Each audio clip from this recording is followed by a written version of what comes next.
Good evening to you. Welcome to the locker room. This is your cup final special. I talked to him to do that, and sadly tonight there wasn't anyone available. So you have got myself, Michael, you've got Graham, and you have got Dave. Hopefully, will be joined by Josh. Josh is a new voice to the show. I'm happy to sign him up on a Bosman deal. He is from a podcast called the Scottish Football Podcast, and Josh is just back from Seville.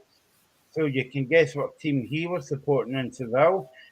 So he will be joining us in a few minutes time. Don't forget you can tweet us and on Twitter at the Locker Room Indie on Twitter, and I believe Graham we are now on Facebook, so we're coming to the 22nd century. We are indeed. It's all go. The page was just set up last night, so yeah, we are now also on Facebook, which is great. And perfect timing for the Scottish Cup as well, for the Scottish Cup final. Yeah, exactly. It's that new Dave on the Facebook page. You can still smell the paint.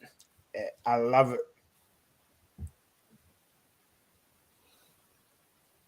Yes. Yes, absolutely. Yeah. Sorry, I didn't realise you wanted to speak to me there. Yes, absolutely fantastic. We're on Facebook. Evening, ladies and gents. I hope you're well. Michael McCune, take it away. Yeah, I was looking for a better response from that, Dave, but yeah, you did well. So you're watching on Independence Live, and also you're listening to us on Indie Live Radio.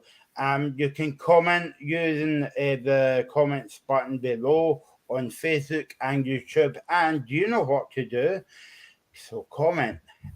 So we're here until 7 tonight, and Graham is getting ready for the big game tomorrow at Hampden Park, 3 o'clock.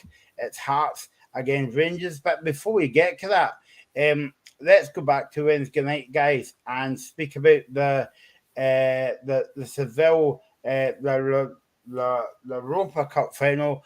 Rangers was in. Sadly, they get beat in penalty kicks. First of all, I'll come to you, Dave. What was your overall views of the game?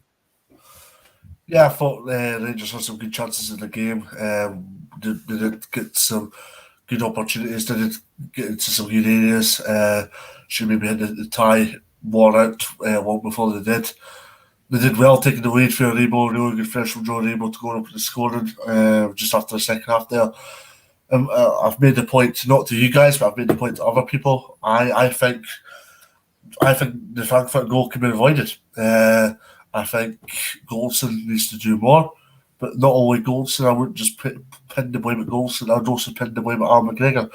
I'm a big believer. I haven't seen it back a few times now that Al McGregor's saving that shot 10 years ago. He's not saving that now, probably because of age and probably because of mobility more than anything else. In all honesty, but Goldson needed to do more. Yeah, schoolboy defence from his part, especially on a big occasion like that. And then Al McGregor could have positioned himself a lot better. Also, they just had the chances themselves, and the Frankfurt goalkeeper needed a really good save in extra time. That was a fantastic save, and it was on to penalties, and Ramsey, poor penalty. But apart from that, there's some fantastic penalties over the piece, and obviously well done to Frankfurt for getting the job done. But ultimately for Rangers, it was a case of what could have been. And I suppose the timing is wonderful when we're speaking about the game, because he's just arrived back from Seville just about 5 minutes ago, I think. And it's Josh from the Scottish Football Podcast. Josh, thanks for joining us tonight to speak about another big game tomorrow for Rangers. We'll go on to that in a minute, but we're just talking about the Seville game on Wednesday night. And I was going to go to Graham there, but I thought, no, let's go to the man that was in Seville. Josh, what was your take on the game? Obviously, you were disappointed, but I think you would be quite well, I was going to say happy, but I suppose it's Disappointed in a way, but happy that Rangers got to the Europa Cup final. Yeah, God, obviously happy, Michael. Over the moon, actually. The run that the team went on this year was just phenomenal. Really captured the kind of hearts and minds of the fans. It really felt like everything was there and everything was written in the stars that we were going to win it. Just with the club's 150th anniversary, it being 50 years on from Barcelona, sad passing of Walter and Jimmy. It just felt, so poignant if we'd have went on to win it this year. Unfortunately, didn't happen. But, we came within one penalty kick effectively of winning a Europa League trophy. Something that no Scottish teams achieved since Aberdeen. And 40 years ago, is it now, roughly? Football was a very, very, it was a very different game back then. For us to actually reach the Europa League final is actually usurped modern football on its head, in my opinion. Teams like us, and I would include Celtic and various other teams from top leagues like, the Netherlands, even Portugal, places like that. And they're not really supposed to reach European finals now. And we did it. And to come all but one penalty kick away, you've got to look back and say, wow, disappointing, obviously. Really, really gutting to lose it in the way we did. But yeah, a great trip and all. Seville was just fantastic. Paying for it today, though. Did you have a ticket for the game? Because my next question was, it looked as though it was a brilliant atmosphere and a kind of small stadium, you would say, for a final like that. But I don't know if it felt like that to you. Well, I don't know if you can remember that far back now. And you can be honest if you want, Josh. But I guess it was quite a small stadium for a kind of like high profile game. Yeah, it was. To be honest, Michael, it was absolutely ridiculous that the final was getting held there. I know I didn't have a ticket. I was one of the unfortunate fans that didn't manage to get a ticket. I could have had the opportunity, but the cost was far too much. I knew fans that spent literally thousands and thousands on tickets. It was just astronomical. So you actually had this strange. I'm going off on a tangent here, but you actually had this strange situation where many fans who would go to every away game and every home game literally couldn't afford to get a ticket.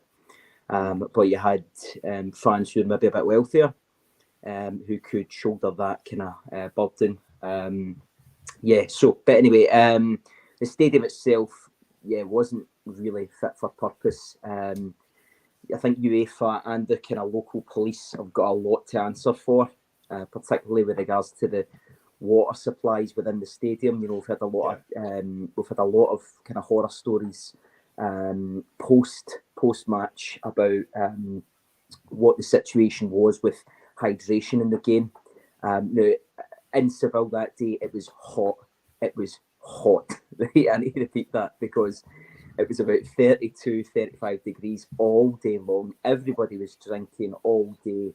Then you had a lot more than 10,000, you have to say. There was only 9,600 to allocation, and the rest went to UEFA hospitality, and I say that in quotations. So there was a lot more than 9,000 Rangers fans there. But the same could be said for Frankfurt as well. I'd be interested to know what the situation was at the Frankfurt end, because I haven't actually seen anything about that on social media yet, about what the situation was with refreshments and particularly the policing as well. A lot of supporters went into the game told they could take various refreshments as long as it was non-alcoholic, and they could take various foodstuffs, and people were turning up and actually getting electronic devices like earphones taken off them by the police just to get into the ground. And at that, you can imagine in that moment when you're walking up to a European final, and the police are telling you you're not going to get in unless you chuck a small bottle of water and a sandwich and your headphones, then you're just going to do that because you want to get in the game. You think to yourself, everyone's going to be fine in the match. And clearly it wasn't.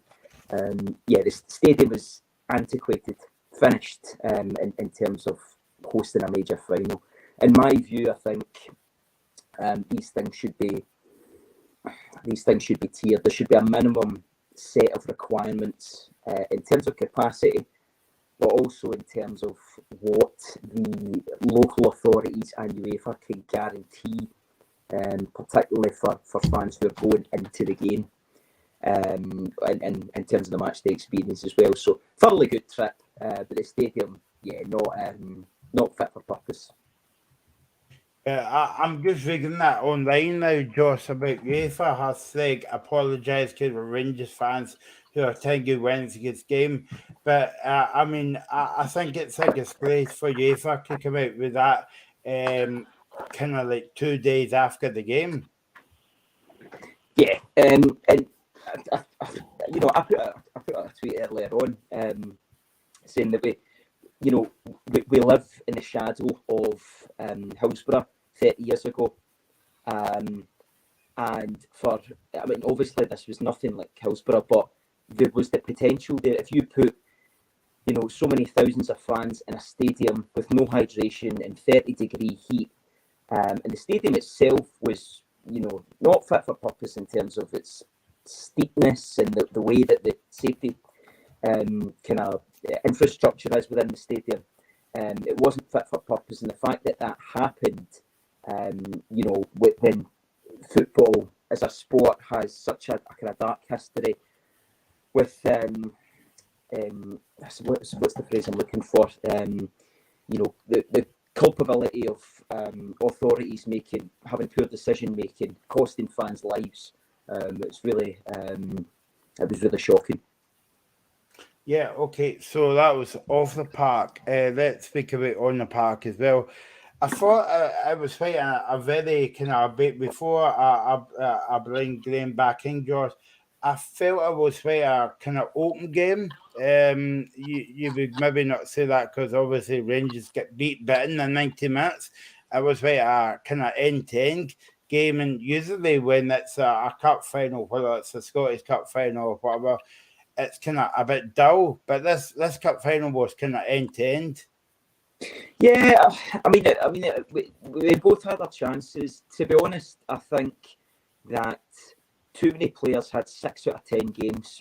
I don't think, I don't want to be too disparaging of the players because I'm so proud of them. But I don't think too many of the players, really came up with their A game. I think there was a few players who were just a wee bit off the boil. I don't think anybody was atrocious by any means, save for maybe one player. But I don't want to kind of, as I said, I don't want to disparage the players.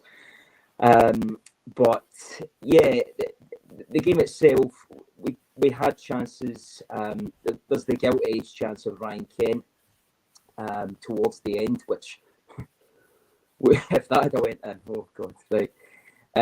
But I'm even looking at that one, looking at the lead up to the Kent chance towards the end, and Kemar Roofe appears to take the ball very briefly off the pitch. So would it have been VAR? I don't know. The first goal was a defensive error from Frankfurt, which Joe Aribo was really good to pounce on, slots it away, great, sends the entire Rangers support into the stratosphere. And then, the equaliser, I'm not going to be too, as I say, I'm not going to be too disparaging about the players because they've been brilliant all season, certainly brilliant in the Europa League. And I just think it was a momentary lapse that cost us, and it ended up taking us to extra time. Anybody could have won the game, but if you're asking me to be brutally honest, then I think on the balance of play, I would have to say Frankfurt maybe 55-45 deserved it. Now, I think this is a quiet, the quietest Graham's been, and Josh is hoping that they would keep Hearts quiet for 14 minutes, but also 90 minutes tomorrow. Graham, what was your take on the game? to be honest, I don't think the first half was overly brilliant. I think both teams are a bit cagey. I think Frankfurt probably maybe just were the better side in the first half. But listen, when Rangers get that goal, I mean, it was a massive, massive goal. It's a mistake for the defender. He slips and Aribo finishes it well. And you think, right, what can Rangers do now? You know, they're going to, what can Frankfurt do now? Can they come back? Can they just hold on? And I think it's poor defending for the goal. You know, it's a decent cross, but I think Golson's got to deal with that. But, you know, I think after that, the game, I think the second half actually was a better game. I think both teams really went for it.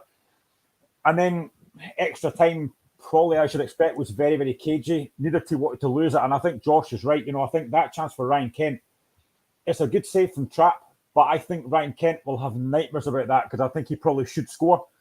It might be harsh, but I think in that position, he's got to score.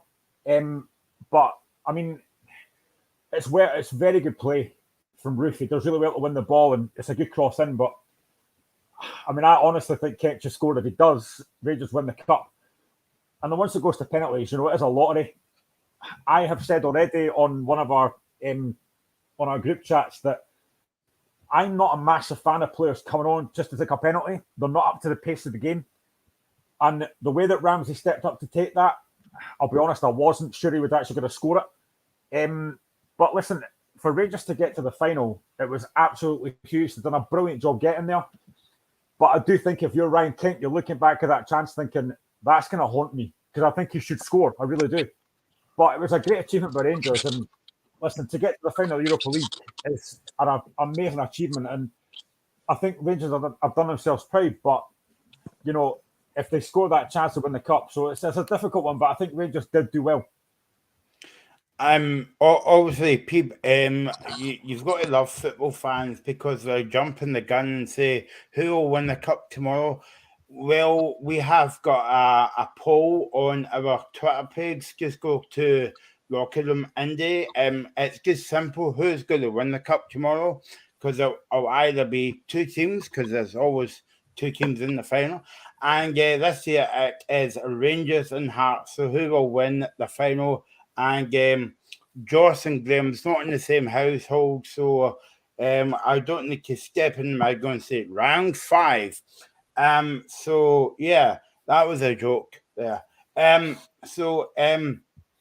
Yeah, I was just going to speak about Ramsey taking that penalty, and Josh might go away in the half now when I say that. But do you feel as though it was a bit unfair for Ramsey to take a penalty because he's not featured a lot, kind of like this season?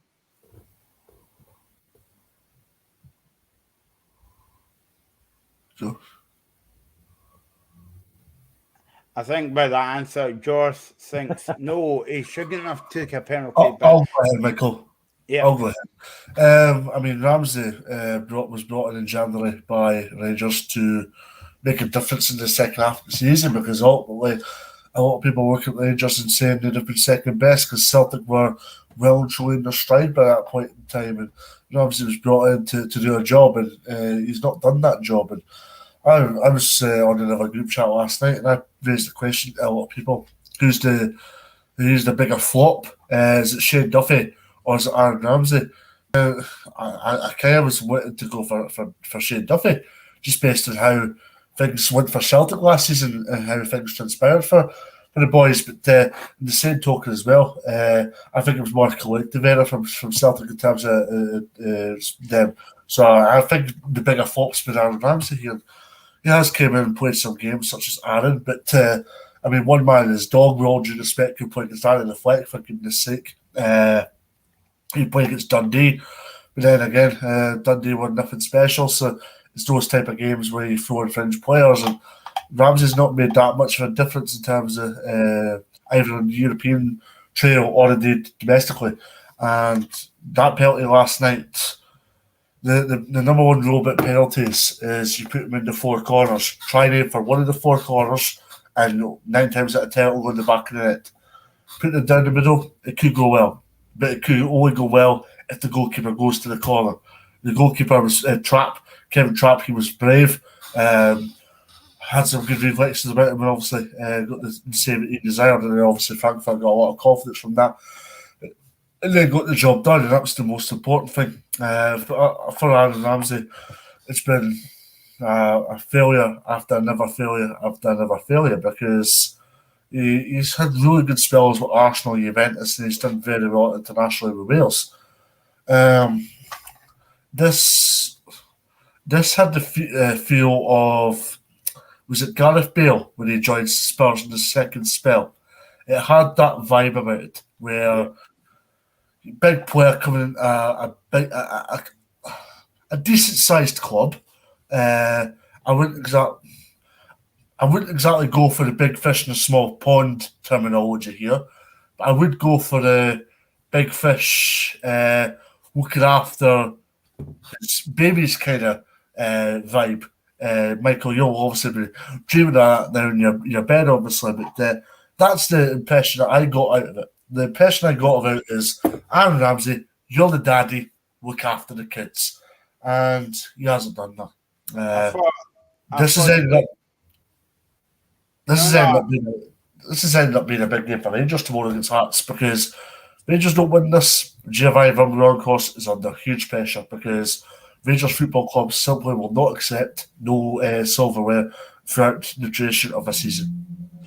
No, I thought you were going to say that Dave Michael would be thinking about that in your bed, but I was going to say that I would be. I know that's on. What's that? Two Fish and a Pizza Hut. Oh, remember that song that was out years ago or whatever. And forget me. Yeah. Where am I? Yeah. Okay. So, Josh, do you think it's kind of put Scottish football on the map a wee bit? That's a good question. Sorry, I've got tech issues galore here today. No, I don't think Scottish football needs put in the map. You know, I think Scottish football has, you know, its own profile. I don't think it's sold well enough by the league, by the SPFL, and I suppose less so by the SFA, but mostly by the SPFL.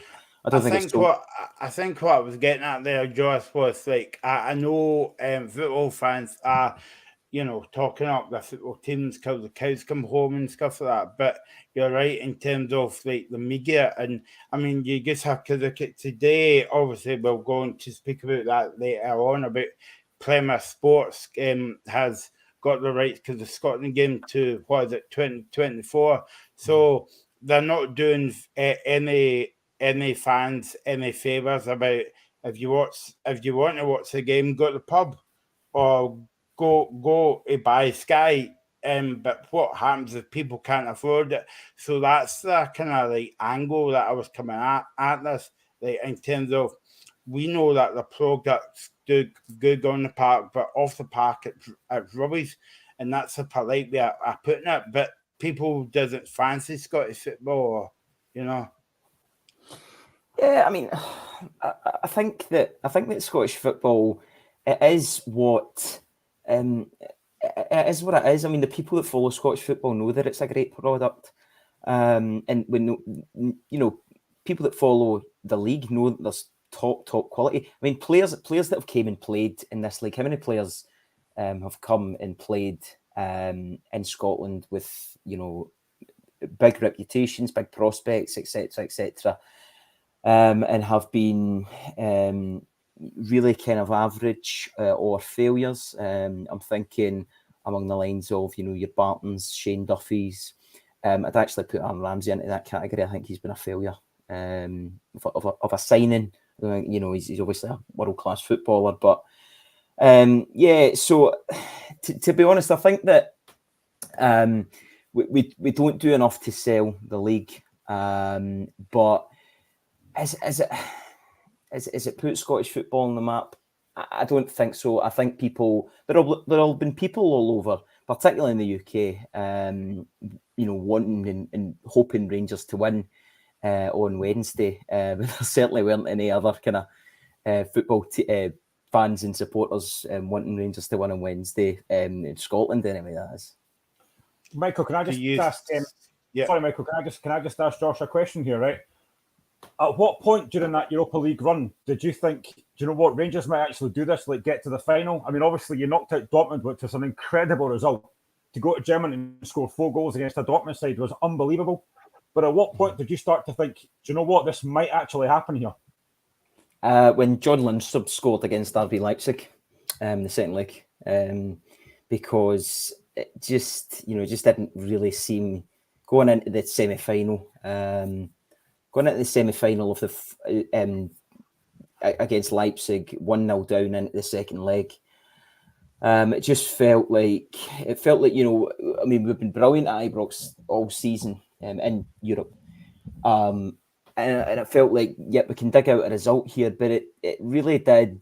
When Leipzig scored to make it 2-1, that's when I felt that it was really the fruition of all we were kind of concerned about was occurring.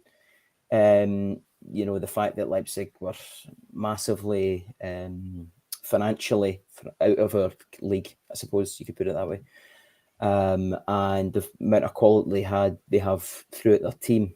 I just felt at 2-1, I thought, right, we're in bother here. And then when Lundstrom scored to make it 3-1, that's when I thought, oh my, because I mean, we were, you know, paying a lot of attention to the West Ham score as well. And I never thought West Ham would get to the final. But yeah, when John Lundstrom scored that, I'll be honest, I really felt we were going to go on and win it. But as I said previously, just too many average performances on the night. Were you hoping for West Ham? Yeah, yeah. Would have beat West Ham, I think.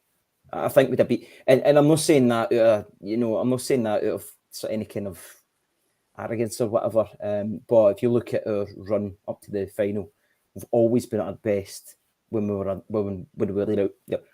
going in as the bookmakers. The long shots of the bookmakers when we're going in as underdogs.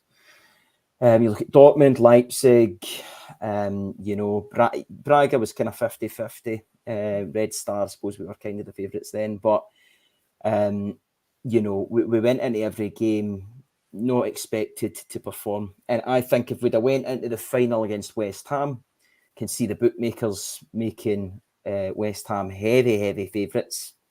And I felt that whole kind of Battle of Britain aspect would have just gave us. I think we went into Frankfurt with a little bit of. I think we went into Frankfurt knowing that we could win it, and that's possibly why we didn't win it. Ironically, in my opinion, I think if we'd have went in against West Ham, a lot of the boys would have perhaps seen it as a bigger challenge and raised their game. So yeah, I'd honestly would have preferred West Ham.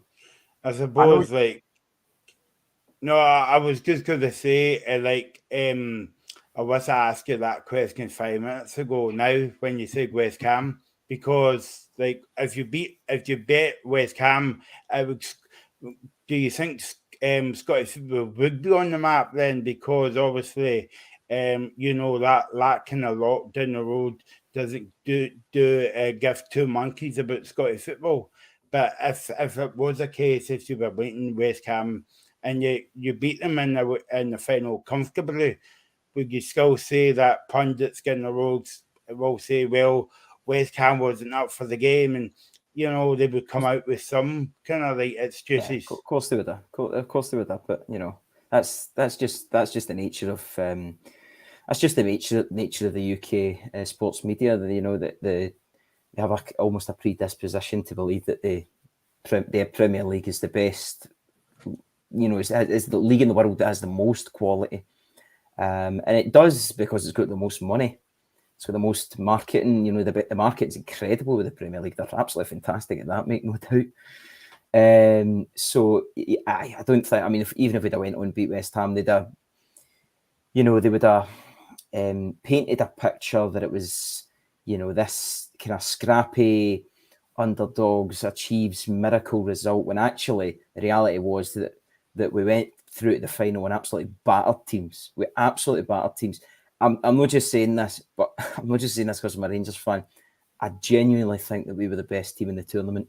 I do. I really, really believe that if you look at all the teams that were in the tournament, we were the best. Now, I know, you can only say the team that wins it is the best, but in my view, there was a sheet of paper separating Frankfurt and Rangers in the final, and that was in the final. I think that on 9 out of 10 other nights we would have beat Frankfurt. Josh, there is a player I want to ask about, mate. I know you said that quite a few players were 6 out of 10s, but for me, I mean, for a game like that, I thought Calvin Bassey was absolutely incredible. The guy's 22 years old. I mean, there was 1 minute, I think it was extra time, I think. He made a mistake, but he tracked back and won the ball back again. I mean, it was was it Lindstrom? I think it was Lindstrom. I mean, what a performance of Calvin Bassey, 22-year-old, his first European final, and I thought he was incredible all the way through. I thought he was brilliant.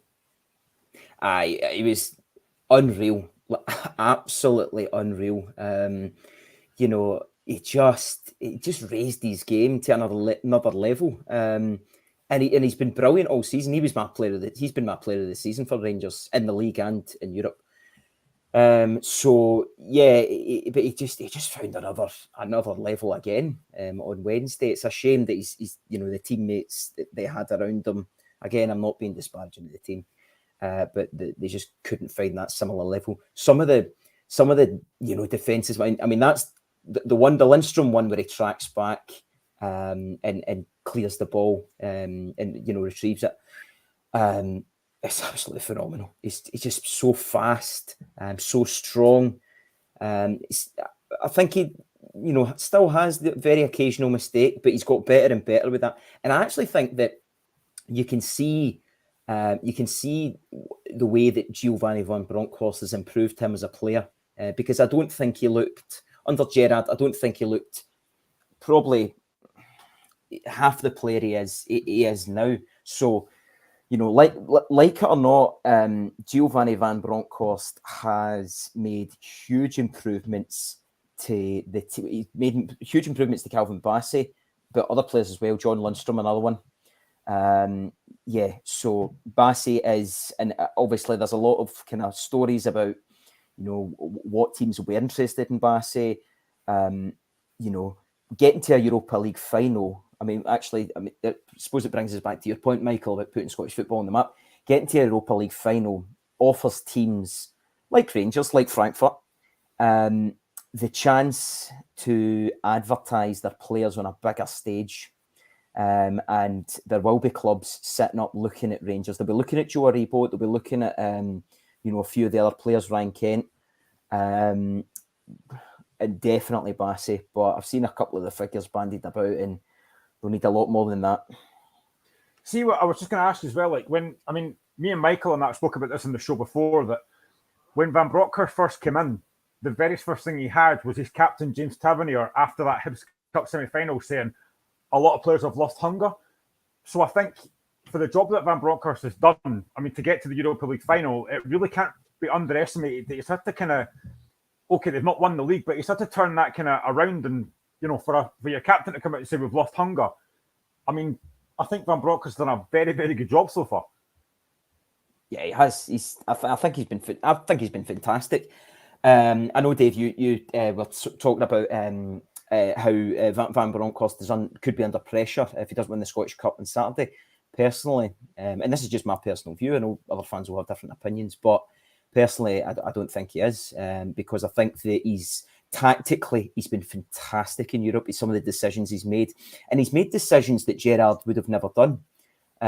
Gerrard would have never changed formations, and even in the final, when he went to the back three in the final, I thought we were a lot better as soon as he changed it up. So I think I'm very, very interested to see how the window's going to go. I actually really can't wait to see what kind of players both he and Ross Wilson are going to be looking at.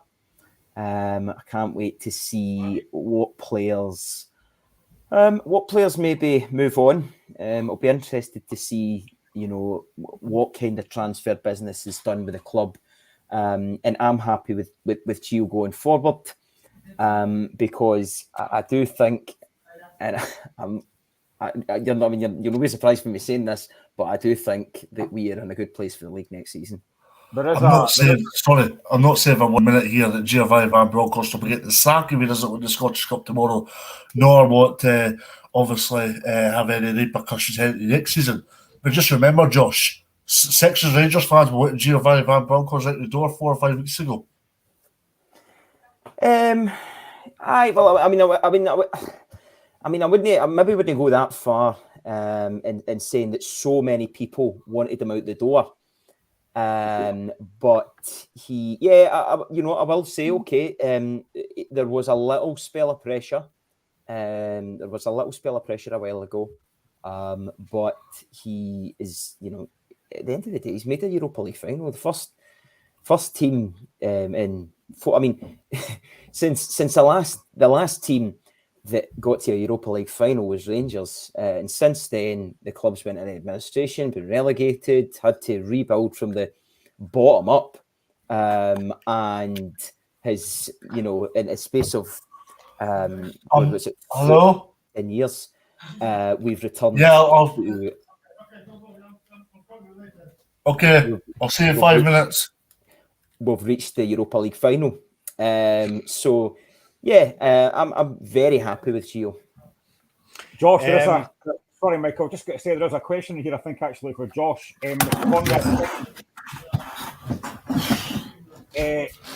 Conrad Penman says, was Gerrard no good for Rangers?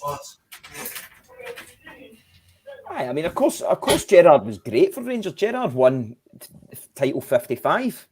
And I was as raging as an ex-Rangers fan when he left, and I was gutted. When he did leave, I was desperate for him not to go. Of course he was great for Rangers. You can't say that he wasn't. This team was built essentially by Rangers. By Gerrard. This Rangers team was built by Gerrard. So, clearly it was fantastic. Some of the European results under Gerrard were amazing, it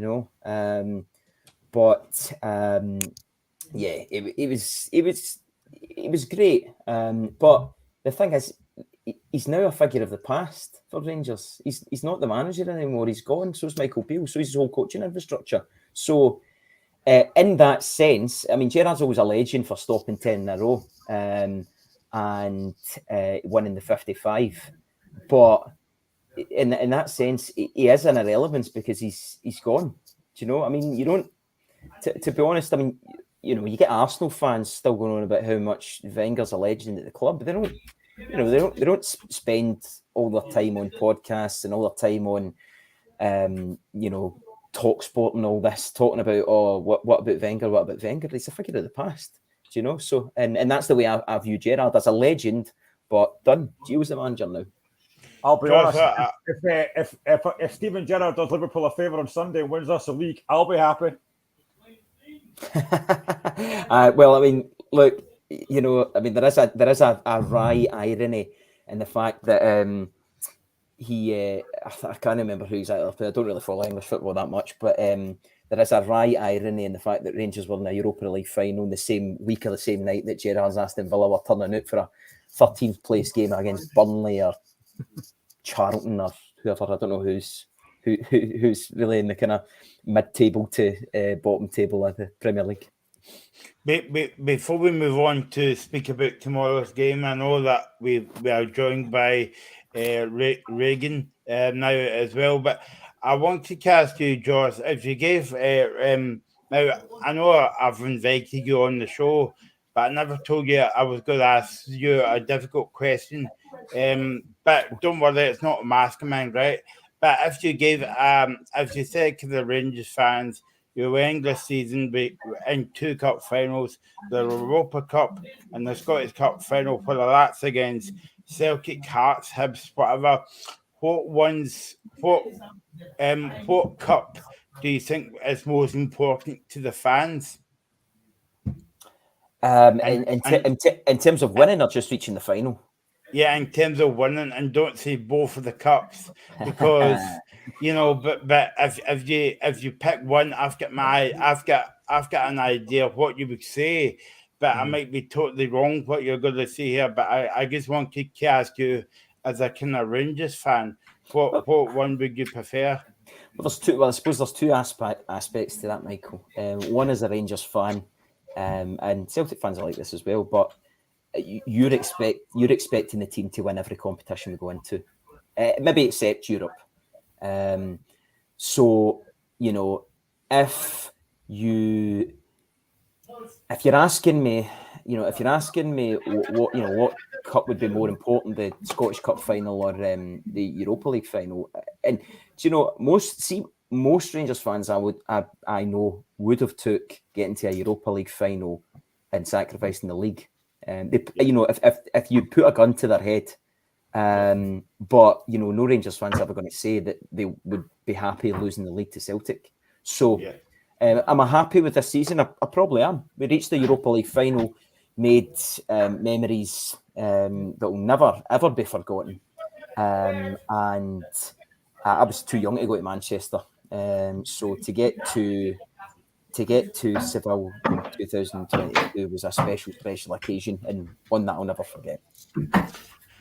That was good, like Josh but answered the question there, but but no, I mean, what I was going to say was I think the fans would sacrifice the Scottish Cup and win the Europa Cup because in a second. Yep, because it would bring more prestige, more money, more. More profile players. I mean, for Rangers to the club. But anyway, so we're joined by Regan now. So hi, Regan, how are you? I'm not bad, guys. Thanks for having me on again. Yeah, no bother. We are joined by obviously Josh and Graham. They're not in the same house now because they're going to speak about the final tomorrow. Hearts and Rangers fan. On the show, this is our first and it could be a last. Depends how we go on here. So let me begin with Graham on this one. Obviously, do you feel as a Hearts fan it was an advantage to Hearts how Rangers went all the way on Wednesday night in that heat in Seville? No, not in the slightest. I would like to think it would be. I would like to think it would help, but to be honest, I don't think it does, because I think it's going to make Rangers even more determined to win this now because of what happened on Wednesday. Listen, we've played Rangers 4 times this season, not won a game. We've conceded 11 goals and only scored 2. So am I confident? Not in the slightest. I hope we win it, obviously. I really do. But I think for me, the one thing that we have to do tomorrow is start the game well. I want to see us straight away putting tackles in, winning our 50-50 battles all over the pitch. But listen, we have to start the game well. I don't know how many times I say this about Hearts every time I come on this show. We have to start the game well. So I think we need to start tomorrow well, get in Rangers' faces, put pressure on them. And if we can get in early, if we can score the first goal, it will give us something to either build on or hold on to. But if we concede early, I will start to worry a little bit. I've got a question for you, Graham. On you go. So in terms of last week, right, Rangers played essentially their B team against Hearts. Do you think in terms of that's a psychological blow? Because Hearts basically played their full strength team. No, I don't think so. That for me was a game that didn't matter. The season was all about tomorrow. And for me, I think as well, as soon as the players see that Liam Boyce has gone off injured, they're thinking, I'm not getting injured here. We've got the cup final next week. So a lot of players just think, I'm not going to go in for 50-50 challenges. So I kind of get that. And you still got to imagine that Rangers still had guys like Aaron Ramsey out on that pitch. They still had a decent team out there. Alex Lowry is a very good young player. They still had a good team out there. And Hearts, for me, we weren't at it because we're looking at that game tomorrow. Whether that's right or wrong, I don't know. But I just think tomorrow is it is a big game for Robin Nielsen. It would be great if he could win the cup. But either way, it's been a great season for us. We finished third. We've got guaranteed group stage European football. We've knocked Hibs out the Scottish Cup. Woohoo! So I'm happy no matter what happens, but it would be great to win the cup. I've got another question for you, Game, right? So in terms of last week, you guys went 1-0 up. Do you think if you went 1-0 up at the big game tomorrow, the attitude will be different for Hearts? I think it will be, because I think we'll have something to build on. I think there's a lot of people talking about, Rangers will be tired, they'll be fatigued, but I think Rangers will be real up for this.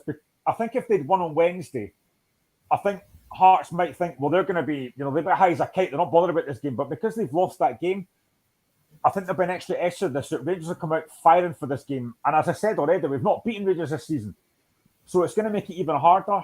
But if I think the first goal is crucial tomorrow, I really do. If Hearts get it, I think we might go on and win the game. But if Rangers get it, I think it could be 3 or 4. So for me, that first goal tomorrow is crucial. And when the first goal comes, if we get an early goal, I think we could go and maybe win 2-1. But as I say, if we concede a goal, I would worry, because I don't see us not conceding tomorrow. Even with Craig Gordon in goal, I don't see us not conceding tomorrow. I've got one more question. Sorry, Michael. I just want to ask Graham a few questions. In terms of Hearts, right, you've got the big guy up front who's been great from Everton. Do you think he's pivotal? Because if you look at Connor Goldstein, I didn't think for the Frankfurt goal he really done too well. Do you think Sims could cause Connor Goldstein and Balogun some problems tomorrow? 100%. For me, he signed in January, Ellis Sims, and he's been such a big player for us. He's quick, he's got good movement, he bullies defenders, and he will be huge tomorrow, but he's not the only one. For me, another massive player for me tomorrow is Barry Mackay. We've got to get Barry Mackay in the game. He's got that ability to create chances for the likes of Sims and Liam Boyce. But for me, Ellis Sims could cause real problems tomorrow if he's given the service. So yeah, 100%, I think Sims could be a really big asset for us tomorrow, but he has to get the service. And again, Liam Boyce for me has been a little bit off the boil recently. One of the Hearts podcasts I listened to earlier on, they don't think Boyce will start tomorrow. For me, if he's fit, he starts 100% because he's crucial to the way we play. Yep. What did they ask you a question, Josh? I've been listening to a lot of the forums over the past couple of days, and they've been saying that if Gio doesn't win the Scottish Cup, they think that Gio could be under pressure. Do you as a Rangers fan think that? No. I mean, it's funny. We just covered this, just roughly there. No, I don't. I personally don't feel that he's took us to a Europa League final. Do you know when he's went from one penalty kick away from winning it? So no, not remotely. He'll get another transfer window, and we'll make investments. That Europa League run is it was worth something like 30 million to the club, so it's completely made up the deficit for not qualifying for the Champions League this year. So, and then who knows financially what we talked about it earlier about giving your players a platform and all that, and then we'll see what kind of business happens at the window this season, but this summer. But no, I don't. It's not under any pressure from me particularly. I'm very happy with you. Okay, well, I'll ask you one more question. In terms of Scottish clubs are quite good at selling players. Celtic have sold Belly, they've sold if I think of the players that have sold Tierney as well. Do you think that this is the time that Rangers should be selling players such as Bassey? Because I thought Bassey was fantastic the other night. I really did. He was brilliant. No, well, it's hard to say because when you're at a big club like Rangers, you don't selling. I don't feel like we're a selling club. And I don't think we should be. So do I want our best players to go? No. But do I accept that in the modern financial world of football that there's something that probably happens that, relative to the club's financial position, every player has its price. And the fact is the massive clubs like Bournemouth and Bournemouth and Burnley, these type of clubs can come in and find the money to buy your best players down their back couch. So every player has their price. But I said earlier in the show that for likes of Bassey, the money will have to be right. 9 million I'm seeing advertised in the papers Not a chance. Try and triple it. Yeah, I think Sure. you're looking at something like 25 million quid for Bassey right now. For me, yeah, definitely. He's that good because he can play centre backs, left back, just as good in both positions. Fast, powerful, trained in the Leicester Youth Academy. Yeah, great player. I've got some exclusive news, and it's coming on Twitter from our usual listener, Graham Maloney, and he says, "Good luck with the show, guys. Going shopping, or I would listen."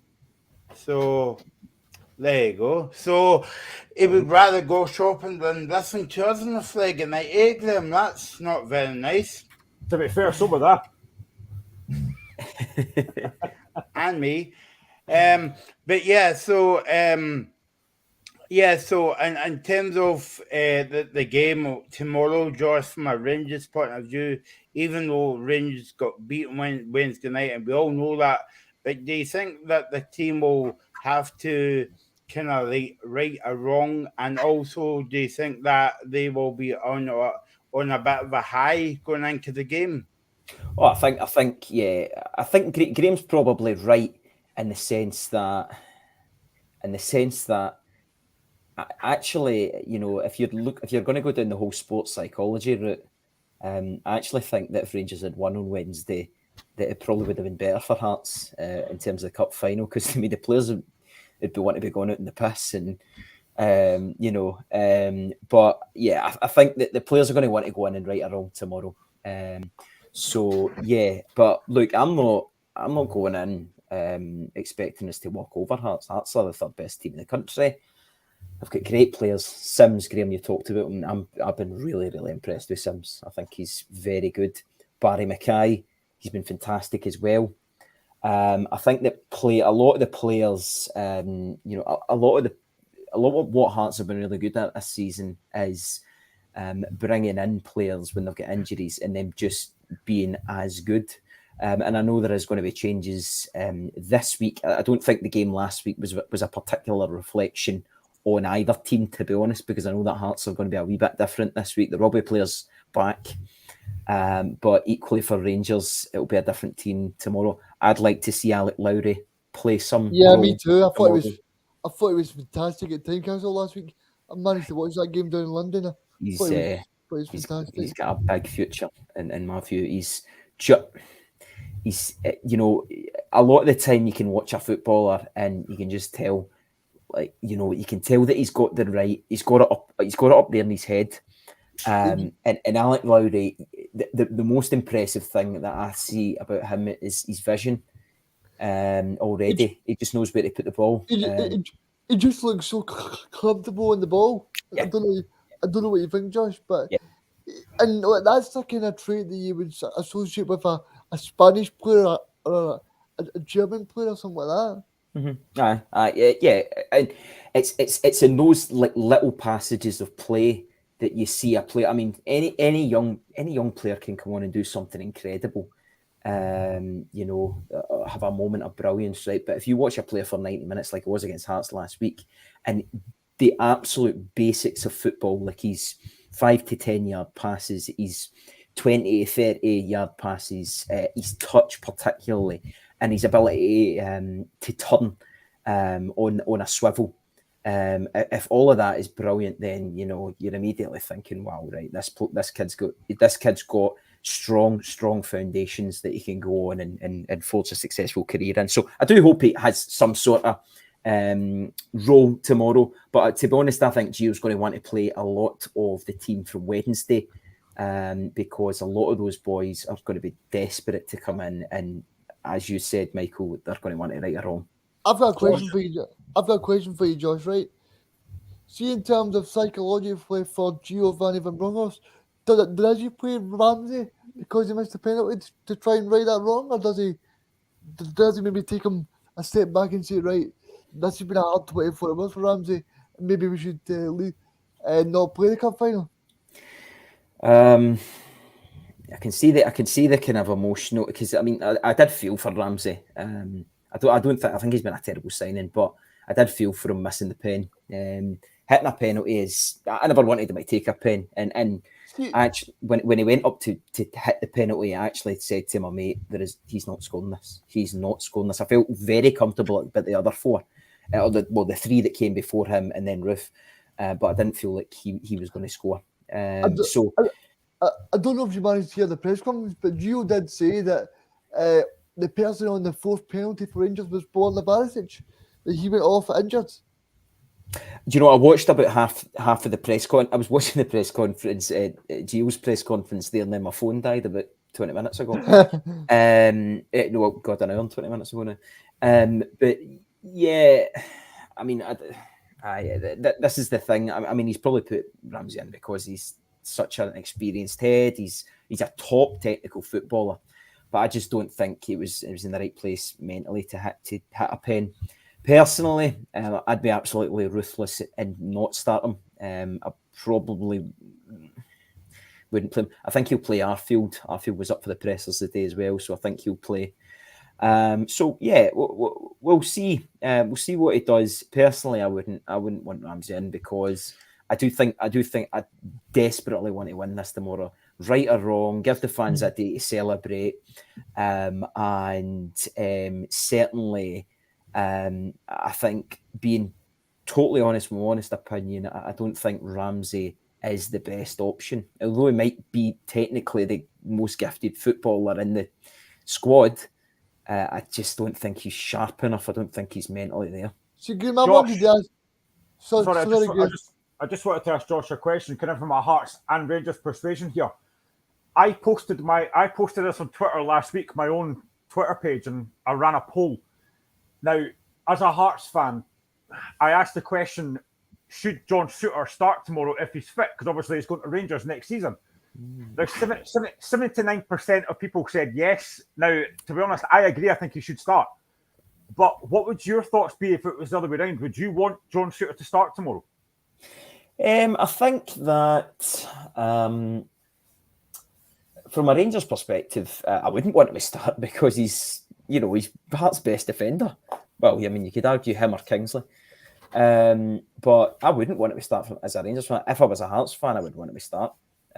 Because, I mean, these guys are professionals. You look at when Jordan Jones signed for Rangers from Kelly a couple of seasons ago. And he came on and scored. He came on and scored to put Kelly, finish Kelly third that season. Yeah, 2-1 up.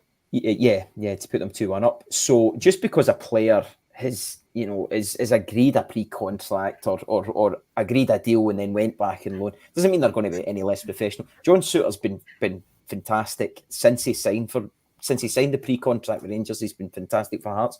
So I honestly don't understand. I think fans that wouldn't want me to start are Hearts fans that wouldn't want me to start are maybe just a kind of conspiracy theorist. Thinking that the boys, going to try and chop the game or whatever. Just to let you know that, we've got a poll running online on Twitter, and it's not, and it's just a very simple question because it's a cup final tomorrow. Who will win the cup, Rangers or Hearts? So get voting on there, and Graham will be looking at that, and he will tell us the score on the doors at the end of the show. To be fair, half the votes for mine. Well, I was going to say that all your family, your wife as well, and Krugig. But no, I mean, it would be a good spectacle tomorrow, Josh. And hopefully you will get water in the Skigum if you're going to Hampden tomorrow. I don't know. Are you going to the game? Yeah. I think Hampden has its flaws, but I do think Hampden will have water. I can probably go on the SFA's website right now and confirm to you that Hampden does have water. It's even recently started taking card payments, which is miraculous because it didn't do that until 2021, which is that's a podcast in itself. I'm just reading. I've not saw Gio's press conference yet, but I'm just reading the quotes online that McLaughlin will play in goals tomorrow. I know he's been the It's a the, crazy decision. Yep, I was just going to say that. Reagan, obviously, he's playing cup competitions for Rangers for the Scottish Cup or the League Cup. But do you think it's because it's a big game tomorrow? A one-off game, the winner gets a cup and all the rest of it. Surely Alan McGregor's got to go goals for that game, Josh. No, John's played all the games, all the Scottish Cup games so far. The only aspect of it that makes me a bit sad is that I think Wednesday, if John McLaughlin does start them, I think Wednesday was probably Alan McGregor's last game for Rangers. Well, that's what I was kind of getting at, like because obviously he would want to go out on the high. I mean, there's the emotional aspect. There's the emotional aspect of it, but there's also the loyalty. I mean, John McLaughlin. I don't feel that Rangers particularly need a goalkeeper once Alan McGregor goes. John McLaughlin's fine. You know, he's been absolutely exemplary in nearly every single game that he's played for Rangers. But don't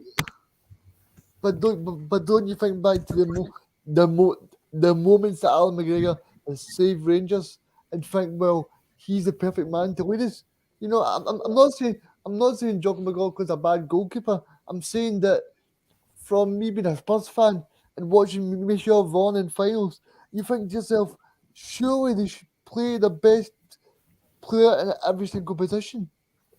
But I mean, there's also, you know, there's also decency to your players. John McLaughlin has played every game in the cup run. To put Alan McGregor in now would be a disservice to the player. Because John McLaughlin has got us to the Scottish Cup final.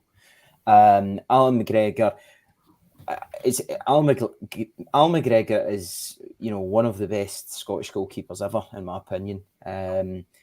And he, you know, no doubt that he would, he has dug us out so many holes. And if called upon in the Scottish Cup final tomorrow, he would be capable of doing that sort of a job again in terms of digging us out of holes. But I just think McLaughlin. I mean, it's not as if we're putting in. John McLaughlin's still in my opinion. John McLaughlin's probably the second or third best keeper in the country. I think he's better than Joe Hart. Don't know if he's better than Craig Gordon. I think Craig Gordon's maybe just a bit better than McLaughlin. So I'm very happy, and John McLaughlin is the least of my worry. I've probably listened to that one. It's 6 o'clock.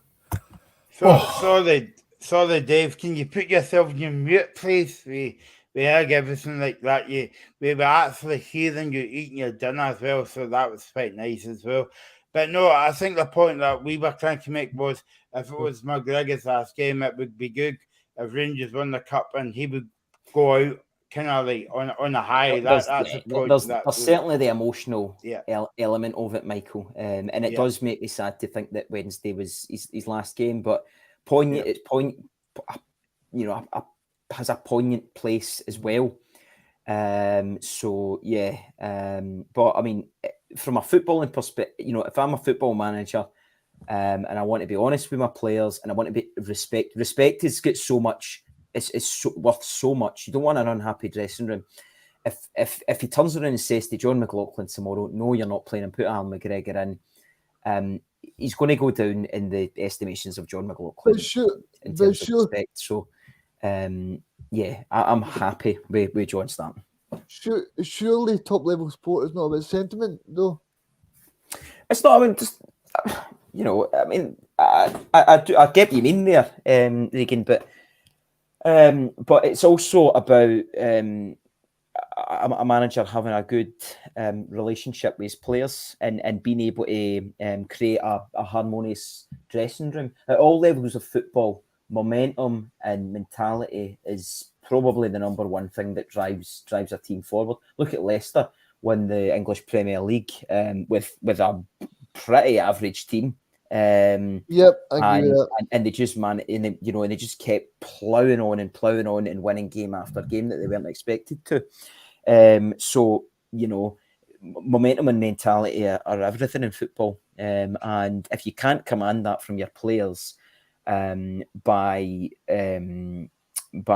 having a relationship based on trust, then I think you somewhat undermine the areas of mentality and momentum that are so important in football. So So keep your comments coming on, guys. We're loving your comments as well. One of them said, Dave, what did you have for your dinner? But and that was from Graham. I think he was asking you that question about a kebab or something like that. So yeah, we've got lots of comments coming on about the big game tomorrow. So Graham, what's the comments? So Ian Leckenby says, hopefully better than Wednesday night, hopefully 4-0. I'm guessing he means 4-0 Rangers, but I'll take 4-0 Hearts if that's the case. David Allen says, I say Hearts win tomorrow. Conrad Penman says, prediction, hopefully 2 Hearts, 2 Rangers 1, but never know, could go either way. Both teams hungry for the trophy. James Lynch says 2-0 Rangers. Conrad Penman says, Hearts will give it all, but will be hard.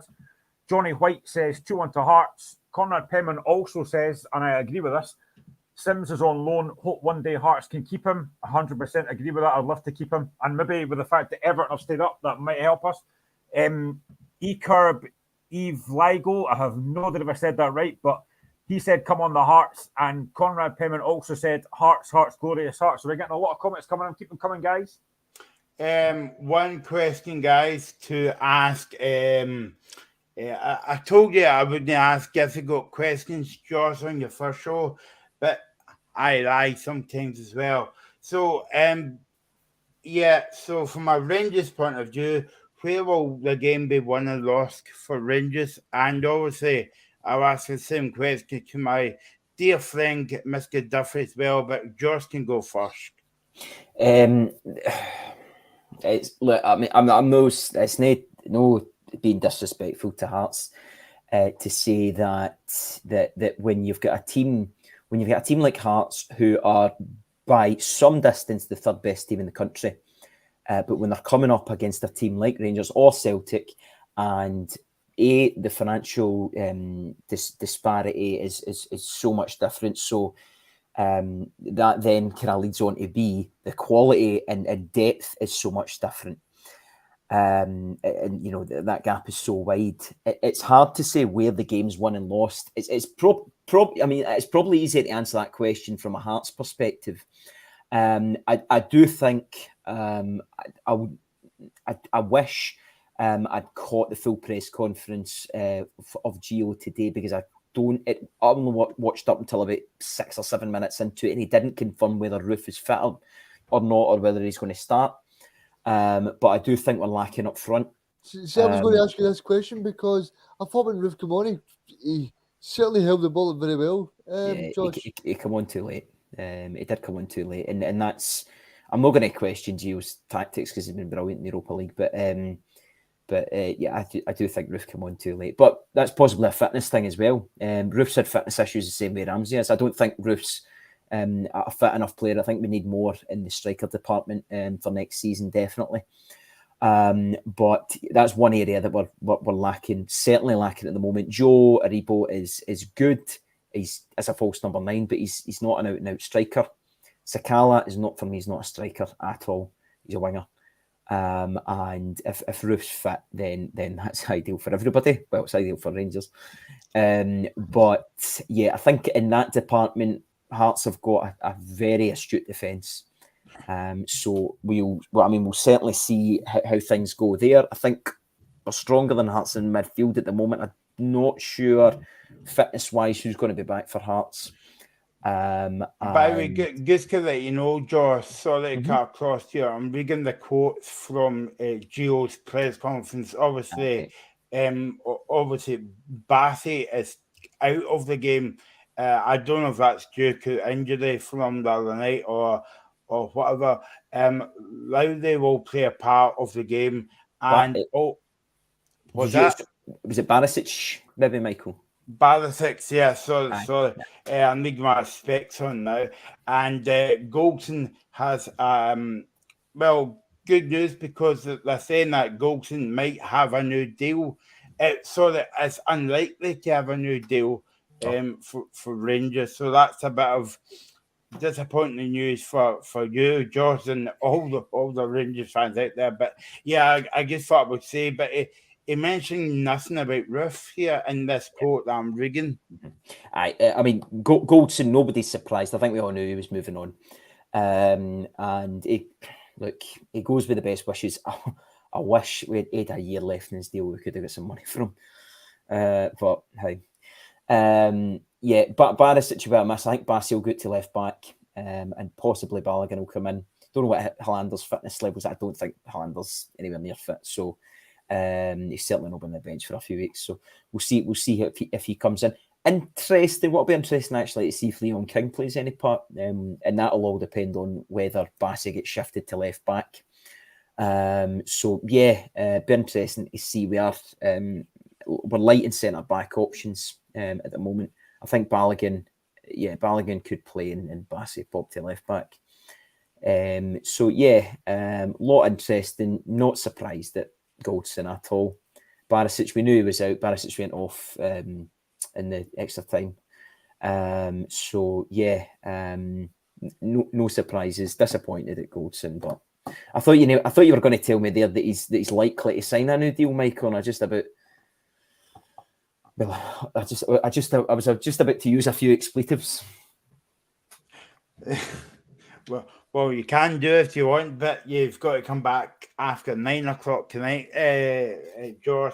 But yeah, so, Graham, same question to you, mate. From a Hearts perspective, obviously you've had a whole week to prepare for the game, and all that. Well, first of all, do you think that will come into it? How like Hearts has had a full week to prepare for the game, and I suppose it's back to my question earlier on about Rangers, but we're taking all the way to the last penalty kick the other night. Do you think that'll play a part in it for Hearts, or do you not think it is?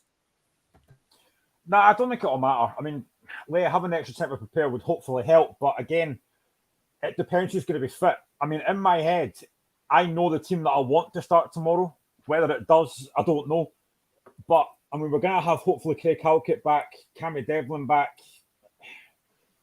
Liam Boyce is meant to be fit, I think. So we should have a reasonably strong team out. But again, I keep going back to this.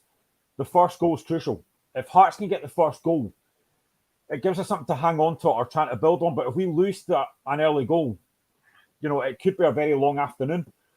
But it's about how we start. We have to win our 50-50 battles all over the pitch. As I said before, as soon as kickoff starts, get crunching into tackles, fairly obviously. We have to get in about Rangers. You would think that they will be a little bit leggy, but we have to press them right for the start. If we don't, and we allow Rangers to dominate, I think Rangers are going to win comfortably, because this is a bugbear of mine with Robert Nielsen. I've given him credit this season, deservedly so. But when it comes to playing the Old Firm, we just tend to sit back and show too much respect. We can't do that tomorrow. We have to be in about them right for the start.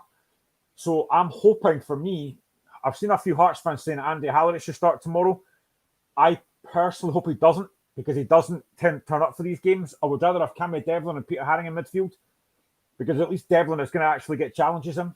So for me, it's all about, if we can get our main players in the game, and by that point, I mean Barry Mackay, Liam Boyce and Ellis Sims, we give ourselves a chance tomorrow.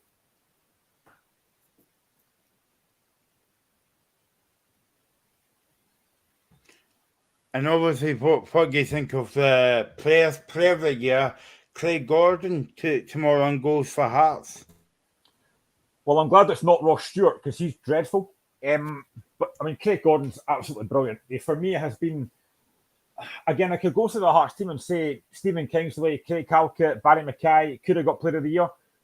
Craig Gordon deserves it. Craig Gordon's been absolutely outstanding. Some of the saves he's made, that Livingston game, we were getting absolutely battered, and he made a triple save, which was just incredible, and we win the game. And he's been doing that all season. You look at the Hibs semi-final, that save for Ryan Porteous. I said before, where I was, I couldn't see that. It wasn't until I got home later on and saw the highlights that I thought, wow, that's an unbelievable save. And he's basically got us to the cup final, so he's been absolutely sensational.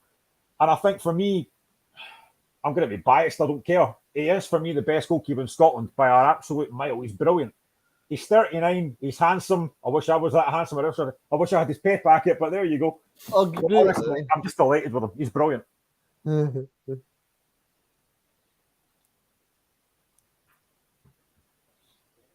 Yeah, so and obviously Hearts never got to a European final last season, but if I gave you the choice of beating Hibs in the semi-finals and getting to the final, would you take it in terms of like everybody was maybe not reading Hearts off at the beginning of the season, coming up to the big boys league, as it were. And I know because like we spoke about this on the show quite a lot this season, Graham. But would you take getting to the Scottish Cup final, taking away? Don't even look at winning that at the moment, but it's just a big achievement for Hearts to get to the final and being in European football next season. Yep. No, it's 100%. I mean, the start of the season, yes, I wanted to try and finish third. I wanted to try and push the old firm a little bit. That was always going to be difficult. But to finish third, to get that guaranteed group stage football and to get to a Scottish Cup final, I want to win it, of course I do, but I'm delighted how the season's gone. And the fact is that next season we're going to have guaranteed group stage football. The money we're going to get from that, plus potentially the money we could get for Aaron Hickey if he moves to Brentford or Arsenal, whatever, that's going to be, we could be looking at potentially £5 million next season. And for a club like Hearts, that is huge. Again, this season we've become fan-owned, which again is massive. And considering last season we were in the Championship, we were getting knocked out by Alloa and Brora Rangers, which still haunts me, by the way.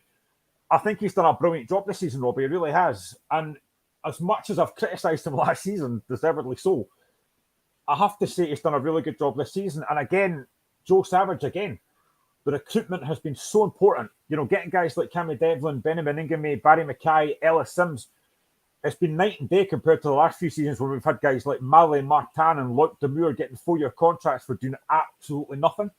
So it's been so important, and I think Robin Nielsen has done a very, very good job. And if we can win the cup tomorrow, absolutely fantastic. But as I keep on saying, if we get beat, it's been a great season anyway. But if we win it, it's going to be an absolutely brilliant end to the season.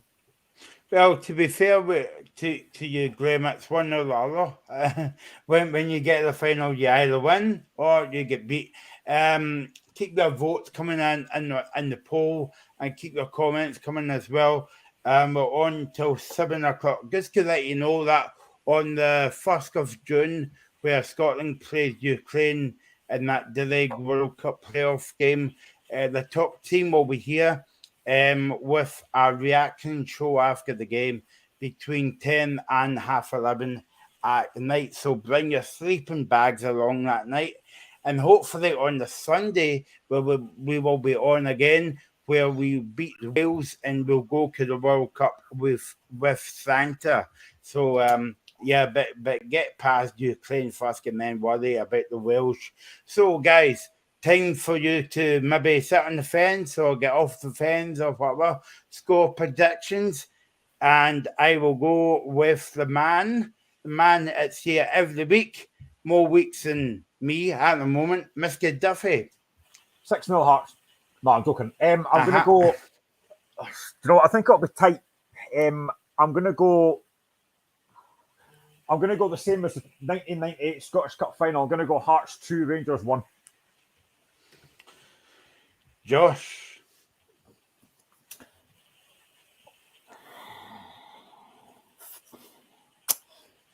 3-0 Rangers. 3-0 Rangers. I was waiting to see that. I was going to have to put on the Rocky music there to, just to build the tension up in the studio, but it didn't work, that one. Dave? Oh, sorry, I was waiting for me to get out of mute there. 1-1 after 90 minutes, Rangers to win after extra time. Reagan? 3-0 to Rangers. Oh, that's just cruel. I'm not coming back on the show again. That's just evil. but you've not heard my prediction yet, Graham. True. Give us a chance, mate. You're going to go 4-0 Rangers, aren't you? I will go 3-2 Rangers. There you go. I've got to keep Josh happy because I want him to come back on the show, you know. But if Josh wasn't here, you know, I would go for a Hearts win, Graham. You know, but it's just to keep the peace. I don't want any fights on a Friday night over Zoom or whatever. So yeah, and what about the man? Now I was going to avoid speaking about this, but what about the man in the middle, Willie Collum? Do you think hopefully we won't be speaking about him tomorrow after his performance last week in the playoff game? His performance last week was diabolical. And Dave was at the game, so Dave's got yeah. To be honest, mate, right? Divine, scandalous. Being honest, in the angle I was at, there was a debate. Having watched it back on Saturday morning, no brainer. Wallace Stuffy, a bit of a debate there. No, not for me because Wallace Stuffy wasn't showing his boots. He wasn't showing his studs, beg your pardon. And it wasn't endangering an opponent by any stretch of imagination. So Colin got that one wrong as well. And I mean, he just got a whole lot of decisions wrong in that game last week. And I think he needs a better game tomorrow, or else obviously people are going to scapegoat him and he'll be in the Sunday papers where people and journalists not exactly pleased or amused by his performance. So he needs an improvement at Hampden Park tomorrow afternoon, that's for sure. But are we reviewing last week? Got in for a broth, of course, but then the same token as well, I don't think Dick Campbell can have any excuses because they had a lot of chances and just didn't convert any. And Cali showed a great level of resilience and ultimately came out in penalties. And Graham, just before we move on, I know we watched the game, well, not together, obviously, but I felt as though that the second leg was a bit better than the first leg because the first leg was, you had to wake some people up to say, hey, you're waking up, there's a game on. But I felt as though that the game was kind of spoiled a wee bit by these kind of non-sending offs, you would say. Willie Collum spoiling game soccer. What a surprise. No, I mean, let's be honest, the second leg couldn't have been much worse than the first leg, could it? It was a bit dull, but you can understand why. You know, there's a lot of pressure riding on these games, like there is tonight. I know we'll touch on that shortly, but I just hope that tomorrow isn't decided by a refereeing decision. I mean, that's the last thing I want. Don't be a dodgy penalty or something like that. I really hope that Willie Collum has one of these games that just passes him by. But it does worry me that it's going to be something stupid. So you're telling me, Graham, if he awards a dodgy penalty to Hearts in the last minute, you'll be disappointed? Come on. That's not going to happen. Don't be daft.